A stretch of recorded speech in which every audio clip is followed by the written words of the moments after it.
सभी माताओं बहनों से नमस्ते। मैं आप सबके बीच में एक देवी मैया का पचरा गीत लेकर आई हूँ। अपना प्यार दुलार हमारे साथ बनाए रखना।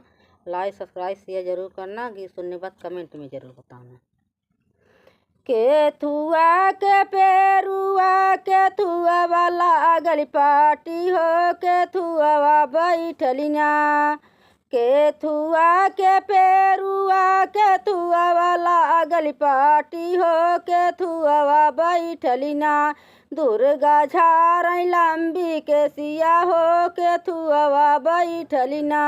दुर्गा झारई लंबी के सिया हो केथुआ बैठलिना। लवंगे के लागल पेरुआ खयर कैला गल पाटी हो सिंहासन बैठिना।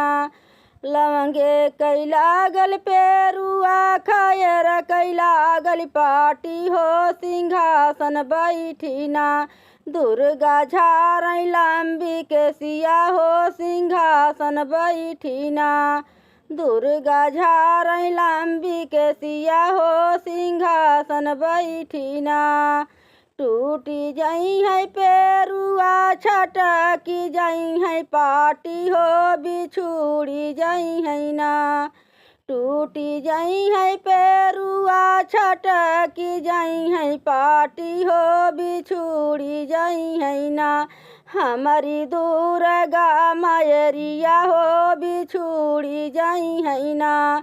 हमारी दुर्गा मायरिया हो बिछुड़ी जाई है ना।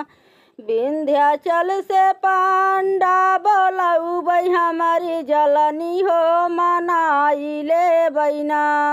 विंध्याचल से पांडा बोलाऊ बई हमारी जलनी हो मनाई ले बैना। आपन बिछुड़ल भगवती माई मनाई ले बैना। आपन बिछुड़ल दुर्गा माई मनाई ले बैना।